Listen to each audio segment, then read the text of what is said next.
Bipolar disorder is more than just mood swings. It's a serious mental health condition that can flip someone's life upside down. One moment, they're stuck in deep depression, and the next, well, they might feel unstoppable during a manic high. So in this video, we're breaking down exactly what bipolar disorder is, how to spot the signs of both depression and mania, how it's diagnosed, and how it's treated. So first up, what exactly is bipolar disorder? Well, bipolar disorder is a chronic mental health condition that causes dramatic shifts in mood, energy, activity levels, and even your ability to carry out day-to-day tasks. What makes it unique is that it involves episodes of depression and episodes of mania or hypomania. So you're not just sad or just hyper, you actually swing between both poles of mood. Hence the name, bipolar. And no, it's not just mood swings like most people have. We're talking about severe, lasting changes in mood that impact work, relationships, sleep, and even reality at times. There are actually different types of bipolar disorder, but the two most common are bipolar 1, where the person has at least one full manic episode, and often depressive episodes too, and bipolar 2, where the person has hypomanic episodes, which are like mini-manic episodes, along with major depressive episodes. All right, so let's break down those two poles, depression and mania. Let's start with depression because this part can look a lot like regular clinical depression. Symptoms of a bipolar depressive episode include feeling sad or hopeless most of the day, losing interest in activities you used to enjoy, fatigue or low energy, where even getting out of bed feels like climbing a mountain, sleeping too much or too little, changes in appetite, either weight loss or weight gain, feeling worthless or guilty, trouble concentrating or making decisions, and thoughts of death or suicide. Now here's the twist. After weeks or even months of that low mood, a person may swing into the other extreme, mania. So what is mania? Well, mania is like the opposite of depression, but it's not just being happy. It's an abnormally elevated or irritable mood that lasts at least 1 week.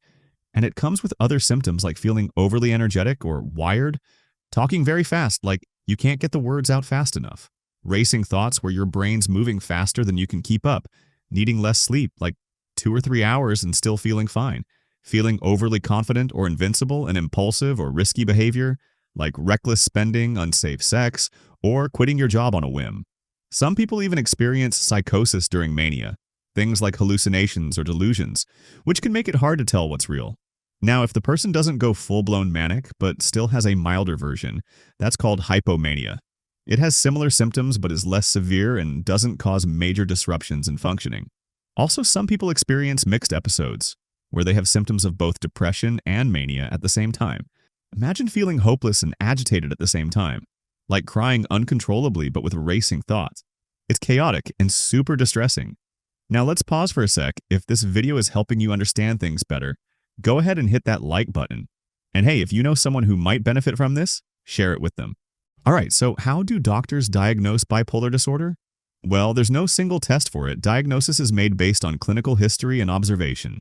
A psychiatrist or mental health professional will ask detailed questions about mood episodes, sleep, energy, behavior, and daily functioning. They'll look for patterns of manic or hypomanic episodes, not just depression, and use criteria from the DSM-5, the Diagnostic and Statistical Manual of Mental Disorders, to confirm the diagnosis. For a manic episode, the DSM-5 requires a distinct period of abnormally elevated, expansive, or irritable mood, and increased energy or activity, lasting at least 1 week, plus at least 3 or more symptoms like inflated self-esteem, decreased need for sleep, more talkative than usual, flight of ideas, distractibility, increased goal-directed activity, or risky behavior. For hypomania, it's the same symptoms, but only lasting 4 days and without the severe functional impairment seen in full mania. Depressive episodes follow the same criteria as major depressive disorder, lasting 2 weeks or more with at least 5 of the typical depression symptoms. Now, because people usually seek help during depression and not during hypomania, bipolar disorder can be misdiagnosed as depression alone. That's why taking a full psychiatric history is so important. Okay, so let's talk treatment because managing bipolar disorder is absolutely possible. The goal is to stabilize mood and avoid those extreme ups and downs. Treatment usually includes, first, medications. Mood stabilizers like lithium, which is actually the gold standard. It helps reduce the frequency and severity of both manic and depressive episodes. Anticonvulsants like valproate, lamotrigine, or carbamazepine also used as mood stabilizers. Atypical antipsychotics like olanzapine, quetiapine, or lurasidone, especially if there are psychotic features or severe mania. And antidepressants used very carefully and always with a mood stabilizer, because on their own, they can actually trigger mania. Second, psychotherapy. Cognitive behavioral therapy, or CBT, helps people recognize early warning signs of episodes and build healthy coping skills. Psychoeducation teaches patients and families about the illness so they can manage it better. And interpersonal and social rhythm therapy, or IPSRT, focuses on maintaining regular daily routines, which is key in preventing mood swings.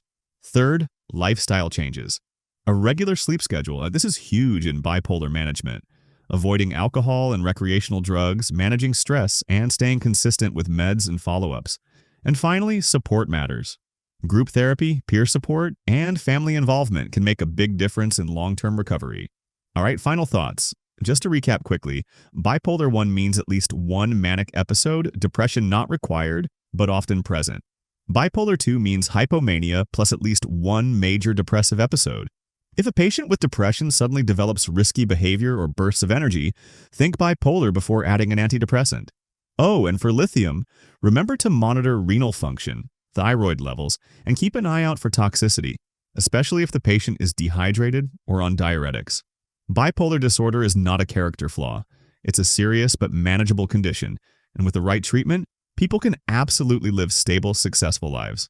The key is early recognition, ongoing support, and sticking with treatment, even during the good times. Thanks so much for watching. If this helped you, give it a like, hit that subscribe button, and share it with someone, whether it's on WhatsApp or text. You never know who might be quietly struggling. Take care, and I'll see you in the next one.